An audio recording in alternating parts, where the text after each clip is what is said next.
"There's no space for you inside," security said at our annual achievement gala. Through the glass, I saw the person who stole my campaign accepting my award. Even the new hires got seats.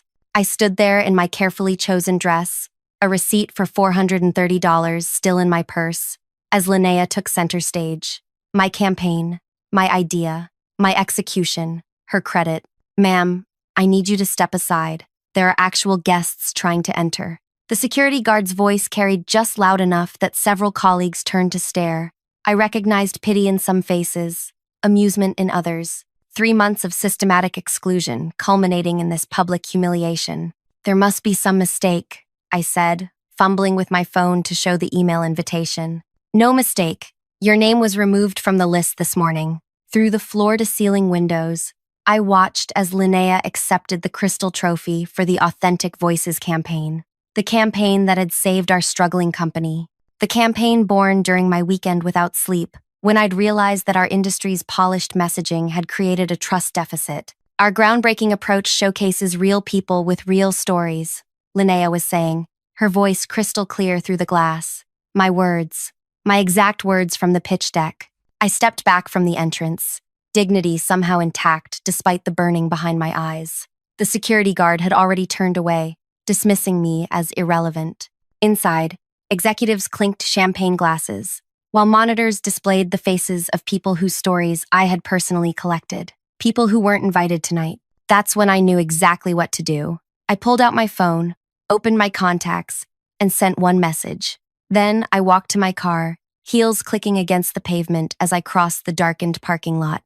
20 minutes later, my phone exploded with notifications as I sat watching from my car. The chairman emerged from the building, frantically scanning the parking lot. When he spotted my vehicle, he ran toward me. Actually ran, in his $3,000 suit, sweat visible even in the dim light. If you're still with me in this story, I want to thank you for listening. Sometimes we need to hear how others stood up for themselves to find our own courage. If this resonates with you, please like and subscribe for more authentic stories about workplace justice. I'd also love to hear your experiences in the comments below. Now, let me tell you what happened next and how this all began. My name is Everly, and until 3 months ago, I was the marketing director for a health services company that desperately needed a rebrand. I've always been the person who works twice as hard with half the recognition, the one who shows up earlier, stays later, and gets things done without fanfare. When I pitched Authentic Voices, our CEO Camden looked skeptical. "Consumers don't want reality," he said. "They want aspiration." With respect, I countered, research shows the opposite. Trust in polished corporate messaging has plummeted. People crave authenticity. They can detect staged perfection instantly. My proposal was radical. Instead of scripted testimonials with actors, we would feature real clients telling their own stories in their own words. No scripts, no rehearsals, just truth that might be messy, but would be genuine. Camden reluctantly approved a pilot, expecting failure. I worked around the clock, personally interviewing nearly 100 clients. Not all were articulate, not all were photogenic, but all had stories that mattered. The first video featured Dario, an elderly man with Parkinson's. His hands trembled as he described how our therapy services helped him hold his newborn grandchild. We filmed in his modest living room. His emotion was raw, his gratitude genuine. The response was immediate. Engagement quadrupled across platforms. Real people commented with their own experiences. For the first time, our brand was part of authentic conversation rather than shouting into the void. 8 more videos followed. A teenage girl with social anxiety, a teacher whose classroom used our sensory tools, a veteran regaining independence. None were polished, all were powerful. "This is working beyond our expectations," Camden admitted during our quarterly review. "The board is impressed." That's when Linnea entered the picture. She transferred from our West Coast office, hired directly by Camden as Executive Strategic Director, a title created just for her. At first, I welcomed the support. With 3 years at a prestigious firm and a Harvard MBA, Linnea seemed like a valuable ally. "I'm so impressed with what you've created," she gushed during our first meeting. "I'd love to learn your approach." I shared everything: my research, my interview techniques, the raw footage that didn't make the final cuts, I explained why certain stories resonated more than others. 3 weeks later, I was removed from the meeting invite about the campaign's next phase. Administrative oversight, Linnea assured me when I asked. I'll forward you the notes. The notes never came. Neither did invitations to subsequent meetings. When I encountered our videographer in the hallway and asked about the next shoot, his uncomfortable expression told me everything. Linnea's handling those now, he admitted. Different direction, I guess. I scheduled time with Camden, waiting 2 weeks for a 15-minute slot. I'm concerned about being excluded from my own campaign, I said directly. Camden sighed, not meeting my eyes. Everly, we appreciate your initial concept, but the board feels we need more polish for nationwide expansion. Linnea brings experience scaling campaigns like this, but polish defeats the entire purpose. The authenticity is why it's working. We need to elevate the messaging. Linnea suggested using trained spokespeople who can articulate our values more clearly. You mean actors? I said flatly. Professional communicators, he corrected. Look, you'll still get credit for the original concept. That was a lie. Within weeks, marketing materials referred to Linnea as the creator of the Authentic Voices campaign. Press releases quoted her vision. Industry publications interviewed her about her groundbreaking approach. When our campaign was nominated for the Industry Innovation Award, the submission listed Linnea as the lead. My name appeared nowhere. I documented everything, saved emails, recorded conversations where legal, kept original drafts with my comments and timestamp. Not because I planned revenge, but because women in corporate America learned to keep receipts. The night of the gala, watching through the window as Linnea gushed about authenticity while accepting my award, something shifted inside me. This wasn't just about credit. It was about the real people whose stories had been replaced with polished fakes. My message wasn't to executives or HR. It was a group text to all 50 people who had shared their stories for the original campaign. They're celebrating our campaign tonight without inviting any of you. They've replaced your stories with actors. I'm sorry I let this happen. I included side-by-side images, their authentic videos versus the new polished versions with professional storytellers. I added screenshots of the original release with my name and the new materials crediting Linnea. Then I drove to the far corner of the parking lot and waited. Within minutes, those genuine voices began doing what genuine voices do best, speaking truth. The first post came from Dario, the elderly man with Parkinson's. He shared the glossy commercial featuring an actor who looked nothing like him alongside his original raw interview. This company erased me after using my story. The real me wasn't polished enough for their fancy awards ceremony. His post caught fire immediately. Then came Yara, the teenage girl with social anxiety. They filmed me for hours, promised my story would help others like me. Now they've replaced me with someone prettier, more articulate. But she's not real.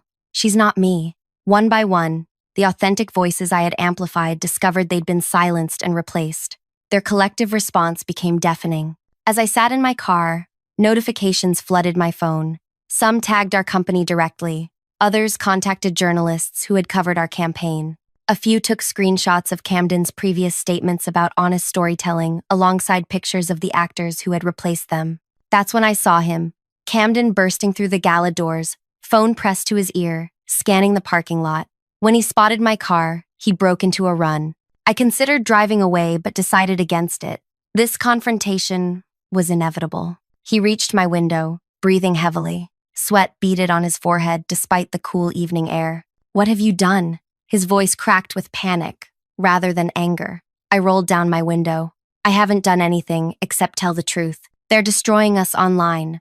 The journalists inside are all leaving to cover this instead of our award. Investors are texting me. You need to make it stop. How would I do that? Ask 50 people who were exploited and then discarded to stay quiet about it? That's not how authenticity works, Camden. He ran his hand through his graying hair. Look, I understand you're upset about credit. This isn't about credit, I interrupted. This is about integrity. You took a campaign about honesty and authenticity and filled it with lies. What did you expect would happen? Camden glanced back at the building. Through the glass, I could see commotion inside. Executives huddled around phones. Several people were heading toward the exits. We can fix this, he said, desperation edging his voice. We'll acknowledge your contribution publicly. Restore your title. double your salary. And what about them? The real people whose stories made this campaign successful in the first place. The ones you replaced with professional communicators? He waved dismissively. We'll figure something out. Make donations to their causes or whatever.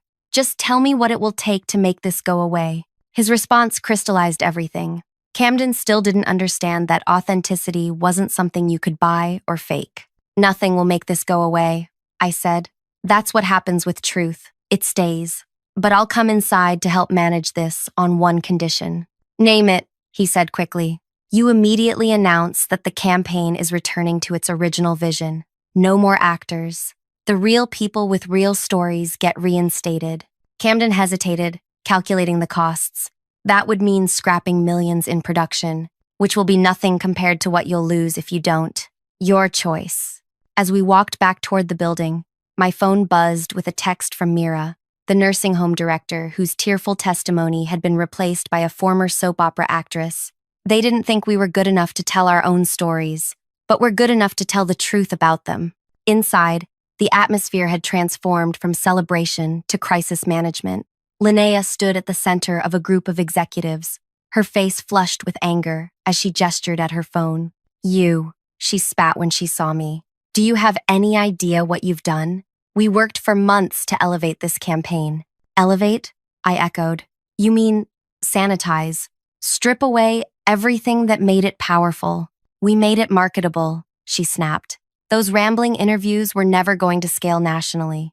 Those rambling interviews tripled engagement and saved this company, I countered. And now the people you erased are showing everyone the difference between authentic voices and manufactured ones. Camden stepped between us. Enough. We need solutions, not arguments. Linnea thrust her phone forward. It's too late for solutions. Look at this. On her screen was a side-by-side comparison video that had already accumulated thousands of shares. On one side, Jessie, a mother whose child had benefited from our services, speaking from her heart about her struggles. On the other, the polished actress who had replaced her, reciting nearly identical lines but with perfect hair, perfect lighting, and not a single genuine emotion. The comments were brutal. Corporate fakery exposed. They preach authenticity while erasing real people. Hypocrites. Camden's phone rang. He stepped away to answer, his shoulders tensing as he listened. When he returned, his face had lost all color. That was the chairman. The board is convening an emergency meeting in the morning. He looked at me. They want you there. Why? I asked. Because somehow you've created both the problem and the only potential solution. Linnea's perfectly composed facade finally cracked. This is absurd. She sabotaged our campaign out of jealousy. And you're rewarding her? I told the truth. I corrected. The only sabotage happened when you replaced authentic stories with fakes, while still calling the campaign Authentic Voices. Camden's expression turned calculating. Perhaps we can spin this. A planned reveal, showing the contrast between raw and refined messaging as part of a larger conversation about representation in media. The suggestion was so cynical, it momentarily stunned me into silence. He was still looking for an angle, a way to manipulate rather than change. You still don't get it, I finally said. You can't spin authenticity. It either is or it isn't. Before Camden could respond, a woman I didn't recognize approached our group. She held up a press badge. Fiona Keller, Business Insider. I'd like to speak with whoever can explain why your company replaced real client testimonials with actors while claiming to champion authenticity. Camden stepped forward with a practiced smile. There seems to be some confusion. We've always valued authentic storytelling. I created the original campaign, I interrupted, extending my hand to Fiona. And I'd be happy to explain exactly what happened. The look Camden gave me could have frozen fire, but we both knew he couldn't stop me without making everything worse. I'll need statements from both of you, Fiona said, looking between us. And I'm interviewing Dario Singh tomorrow morning. He's quite eager to share his experience. Dario? Camden asked, confusion evident. The elderly gentleman with Parkinson's from your original campaign, I explained. The one whose story about holding his grandchild moved thousands to engage with our brand. The one you replaced with a silver-haired model who could hold a coffee cup without trembling.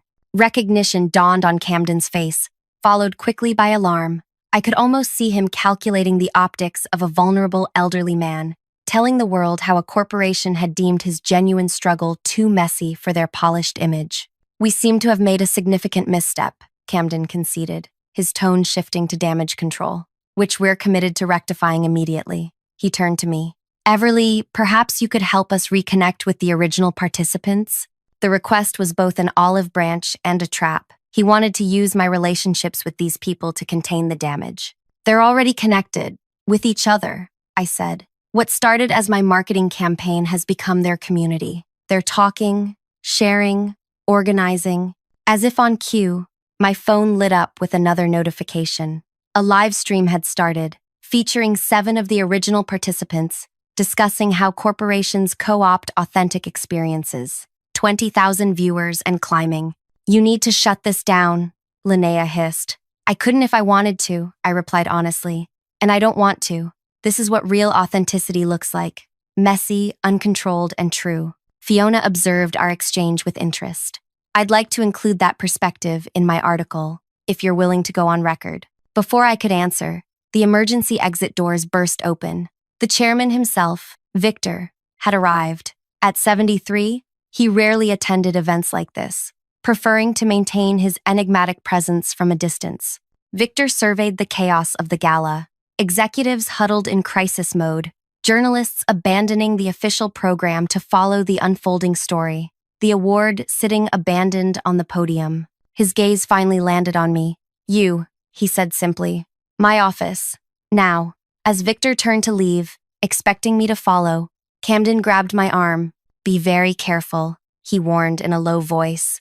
Victor built this company from nothing. He won't tolerate anyone threatening it. I gently removed his hand. I'm not threatening the company. I'm saving its soul. Following Victor through the confused crowd, I noticed something unexpected. Employees, junior staff, assistants, people who normally blended into the background, were watching me. Not with judgment, but with something that looked remarkably like respect. The elevator ride to Victor's top-floor office was silent. I had never been in his private sanctuary before. Few had. What awaited me there would either end my career forever or transform it in ways I couldn't yet imagine. Victor's office occupied the entire top floor of the building. Floor-to-ceiling windows revealed the city's nightscape, a perfect backdrop for power. The space itself was surprisingly austere.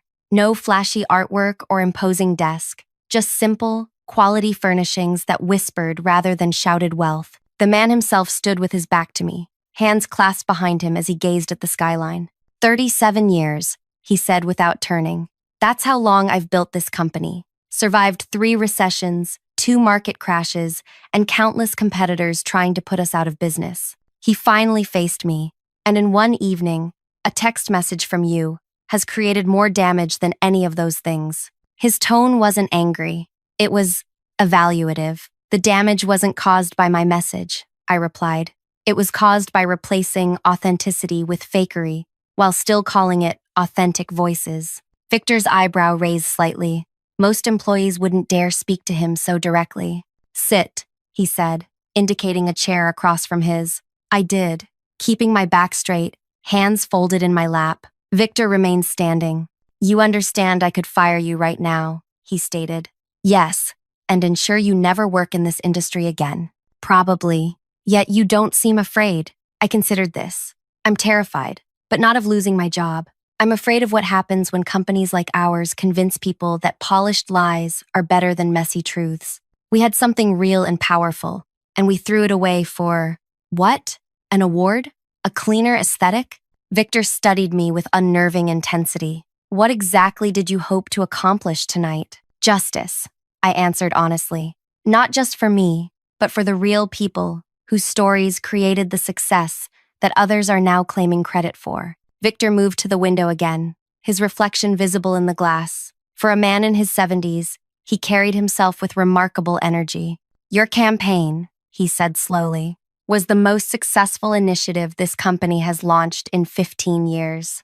I blinked, surprised by this acknowledgement. Not Linnea's campaign. A brief smile touched his lips.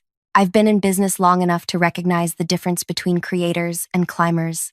Camden brought Linnea in because your approach made him nervous. Too unpredictable. Too honest. You knew? Victor turned. I read every report, watch every campaign. Did you think I wouldn't notice when the genuine emotion that characterized your work suddenly transformed into polished performances? Or when your name disappeared from the materials? If you noticed, why didn't you stop it? Because business isn't fair, Everly. I wanted to see what you would do about it. The realization hit me. This had been a test, one that most women in corporate America would recognize. Stay quiet and get overlooked, or speak up and get labeled difficult. So tonight was my evaluation, I said, anger finally seeping into my voice. And what about the real people who shared their stories? Were they just pawns in your corporate chess game? Victor's expression hardened. Mind your tone. No, I said, standing up. You just admitted you watched while my work was stolen, and real people were exploited and discarded. You could have stepped in at any point. You chose not to. We stood facing each other, the power dynamic momentarily forgotten in the raw honesty of the moment. You're right, Victor finally said. I could have intervened. Perhaps I should have. But then I never would have seen what you're truly capable of, which is creating a movement that can't be controlled by corporate interests. Not even mine. Do you know what's happening right now? Those 50 people you connected are organizing. They're sharing more than just their stories about our company. They're validating each other's experiences across the board. He picked up a tablet from the side table and handed it to me. On screen was a rapidly growing online community called Authentic Voices, already thousands strong. The description read, real stories, real people, no filters, no corporate editing.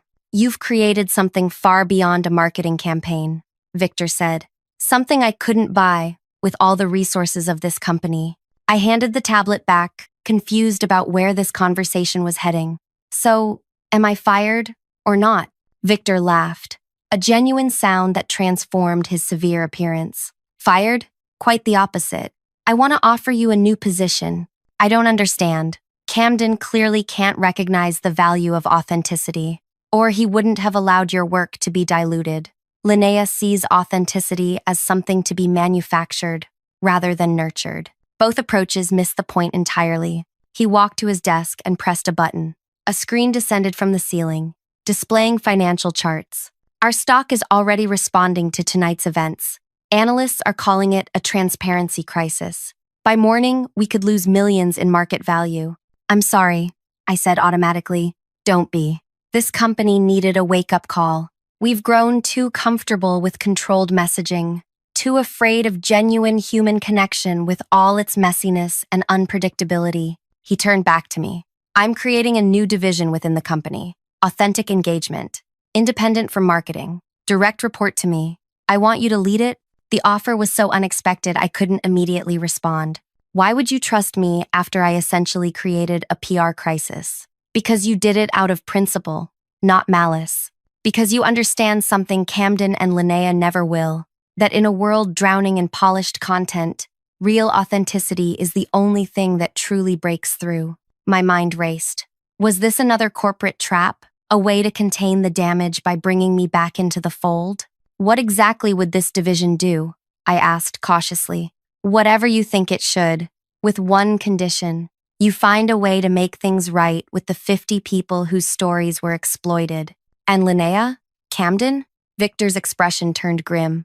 That's being handled separately. Before I could press for details, his phone buzzed. He glanced at it and sighed. The board meeting has been moved up. They're assembling now. Tonight? Crisis management. I need your answer before I go in. The practical side of me calculated the advantages of the offer. A director-level position, autonomy, vindication. But something felt wrong. What if I don't want to come back? What if the damage to trust is too great? Victor considered this. Then we lose one of our most valuable assets. And rightly so. Companies that can't retain principled people don't deserve them. The sincerity in his voice surprised me. I need time to think, I said, and to talk to the people whose stories started all this. Fair enough, but I need something to tell the board tonight. I took a deep breath. Tell them I'll consider returning under certain conditions. A public acknowledgement of what happened, reinstatement of the original campaign participants with fair compensation, and complete transparency about the mistakes made. Victor nodded slowly. Reasonable terms. Though some board members will resist the public acknowledgement, then they haven't learned anything from this. A ghost of a smile touched his face. Indeed. As we headed to the door, Victor paused. One question. How did you know those 50 people would respond so powerfully to your message? Because they're genuine. When you connect real people around authentic experiences, they don't need scripts or direction. They already know exactly what to say. The board meeting was tense but productive. Victor, true to his word, presented my conditions without dilution. Several board members objected, particularly to the public acknowledgement portion. We can handle this internally, one insisted. Public admission creates unnecessary liability. Unnecessary for whom? I countered. The entire campaign was built on transparency and authenticity. Handling this behind closed doors contradicts everything we claim to value. After 3 hours of debate, they agreed to my terms, though not without resistance. By morning, our company would issue a statement acknowledging the replacement of real participants with actors and apologizing for the misrepresentation. The original 50 people would be invited back, compensated fairly, and given creative control over how their stories were shared. As for leadership changes, Camden was reassigned to a different division. Linnea resigned before she could be fired, though industry rumors suggest she struggled to find equivalent work afterward.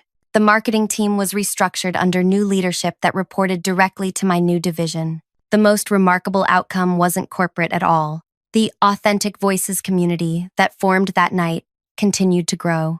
What began as my marketing concept evolved into something I could never have planned. A self-sustaining network of people supporting each other through shared experiences. 6 months later, I stood on a different stage at a different event. No crystal trophies or champagne flutes here, just real people gathered in an ordinary community center. When I first interviewed all of you for a marketing campaign, I thought I was creating content, I told the group. What I didn't realize was that I was actually building a community. You didn't need me or any company to validate your stories. You just needed to be connected to each other. Dario approached the microphone, his hands still trembling but his voice steady. We may not be polished, but we're real, and that's something no corporate decision can ever take away from us. As I watched the room full of authentic voices, some speaking eloquently, others stumbling over words, all genuine, I realized that my revenge hadn't simply been exposing the lies. It had been revealing a more powerful truth. Authenticity can't be scripted, stolen, or silenced. Sometimes the most revolutionary act in a world of corporate calculation is simply telling the truth and letting it spread on its own. The Authentic Voices community eventually became its own nonprofit entity, independent from any corporate control. I remained involved as an advisor while continuing to transform my company's approach to genuine engagement. The original campaign that had been sanitized was restored to its raw authenticity and became case study material for marketing ethics courses. The chairman, Victor, often says that the most valuable crisis in the company's history was the one I created. It forced us to decide what kind of company we truly wanted to be. He tells new hires, one that presents polished illusions, or one that embraces authentic reality, even when it's messy. As for me, I learned that the most effective revenge isn't about destruction at all. It's about creation, building something so genuinely valuable that those who once dismissed you are forced to recognize what they lost. In a world obsessed with perfection, authenticity remains the one thing that cannot be convincingly faked, and therefore, the one thing truly worth fighting for. Thank you for staying with me through this story. If it resonated with you, please consider subscribing for more narratives about finding power in authenticity. Share your own experiences in the comments below. After all, your authentic voice matters too.